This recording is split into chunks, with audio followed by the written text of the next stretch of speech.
कन्नौज में अखिलेश और राहुल को एक साथ देख बीजेपी आई टेंशन में। अखिलेश का साथ पाकर कन्नौज में गरजे राहुल गांधी। अखिलेश और राहुल ने एक साथ मिलकर सीधा पीएम पर किया वार। राहुल गांधी ने कन्नौज की जनता के सामने कर दिया बड़ा दावा।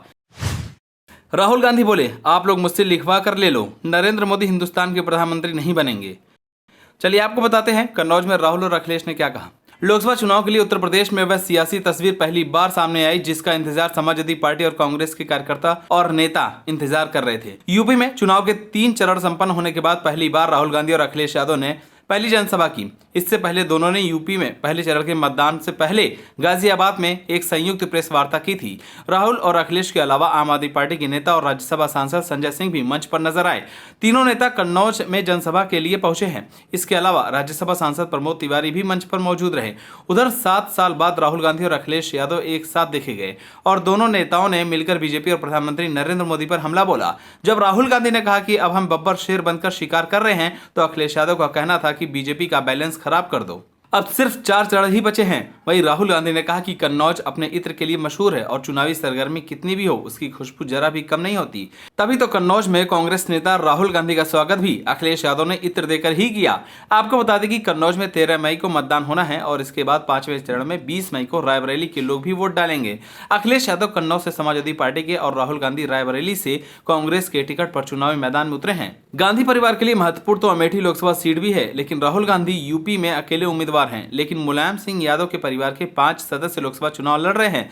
अखिलेश यादव के अलावा मैनपुरी से उनकी पत्नी डिंपल यादव, आजमगढ़ से धर्मेंद्र यादव, फिरोजाबाद से तेज प्रताप यादव और बदायूं से आदित्य यादव। देखा जाए तो कन्नौज और रायबरेली के साथ साथ मैनपुरी सीट भी उतनी ही महत्वपूर्ण थी, लेकिन वहां अखिलेश यादव अकेले ही मोर्चा संभाले हुए हैं। राहुल गांधी नहीं गए थे।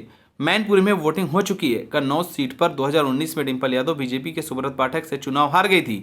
बाद में उपचुनाव जीतकर संसद पहुंची और अब अखिलेश यादव उसी हार का बदला लेने के लिए कन्नौज के मैदान में उतरे हैं। कन्नौज भी मुलायम सिंह की ही सीट रही है और अखिलेश यादव भी लोकसभा में कन्नौज का प्रतिनिधित्व कर रहे हैं। मौके की नजाकत को समझते हुए अखिलेश यादव ने कन्नौज से अपने परिवार के रिश्ते को भी वैसे ही पेश करने की कोशिश की जिसे गांधी परिवार रायबरेली से जोड़कर पेश कर रहा है।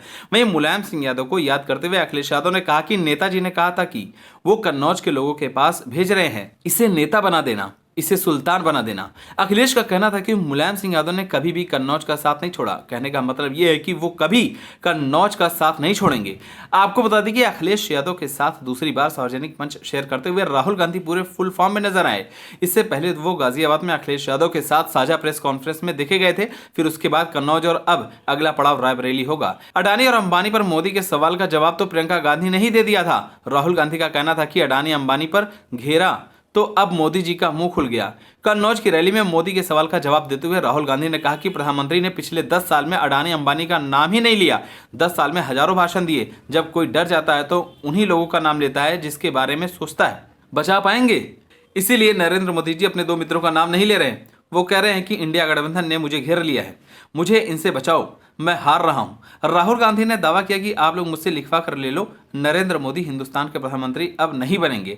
आपको बता दें कि कन्नौज में अखिलेश और राहुल को एक साथ देख अब बीजेपी को डर सताने लगा है कि इस बार बीजेपी के हाथों कन्नौज सीट जाने वाली है और राहुल गांधी का कन्नौज से ये चैलेंज बीजेपी को भारी पड़ने वाला है। फिलहाल अब देखने वाली बात होगी कि इस बार के लोकसभा चुनाव में कन्नौज सीट किसके खाते में जाती है। हमें कमेंट कर जरूर बताएं। अगर आप नए तो हमारे चैनल को सब्सक्राइब करें।